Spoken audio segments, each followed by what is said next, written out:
Narito na nagbabagang balita sa oras na ito. Pumanaw na ang batikang journalist na si Angelo Castro Jr. noong Huwebes. Kahapon bumisita si Pangulong Noynoy Aquino at naghayag ng kanyang paghanga kay Castro. At live mula sa Commonwealth sa Quezon City si Gretchen Malalad.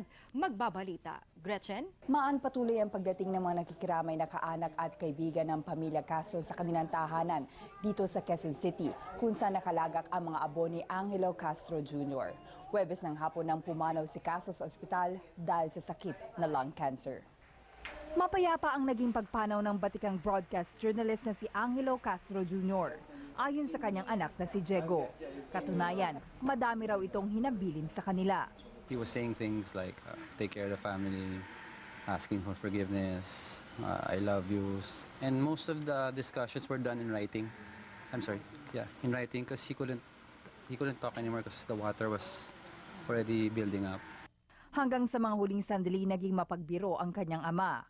No matter how sick he'd get, he'd always be more handsome than me. Ayon sa asawa ni Castro na si June Kitli, tanggap at handa ang kanyang asawa na sumakabilang buhay.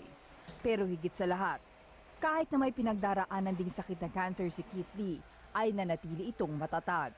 I cried, of course, because I finally, my article on Sunday is about the love of my life, which he really always was, the love of my life.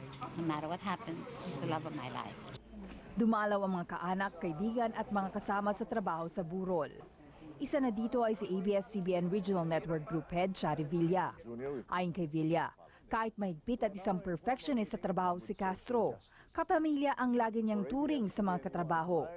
Isa sa mga haligi ng industriya si Castro. Noong panahon ng martial law at sa pagkasara ng ABS-CBN, ang tahanan ni Castro ang naging newsroom. Tuloy pa rin sila sa paghatid ng balita. We made this house into our newsroom on December 1989 ko, and I was telling June how Angelo and her would deploy us. She would be like our mom, you know, she'd give us prayers. She gave me a rosary in my vest. Dumalaw rin si Pangulong Noynoy Aquino sa burol. Matagal nakipagkwentuhan ng presidente sa pamilya Castro. At inaming puno siya ng paggalang sa batikang broadcast journalist. Napaka-central figure nga nung panahon ng EDSA, lalo na. Kung saan nakaramdam tayo ng pagkakamit ng tunay na impormasyon. Hanggang Miyerkules ang burol ni Castro sa kanilang tahanan. Humiling naman ang mga malalapit na kaibigan ni Castro na i-extend ang burol dahil karamihan sa kanila ay mga nasa out of town pa. Martes naman ay dadalhin ang abo ni Castro sa ABS-CBN para sa isang necrological service. Maraming salamat, Gretchen Malalad. Maging una sa balita, i-text ang alert on sa 2366. Manatiling nakatutok sa ABS-CBN para sa iba pang nagbabagang balita.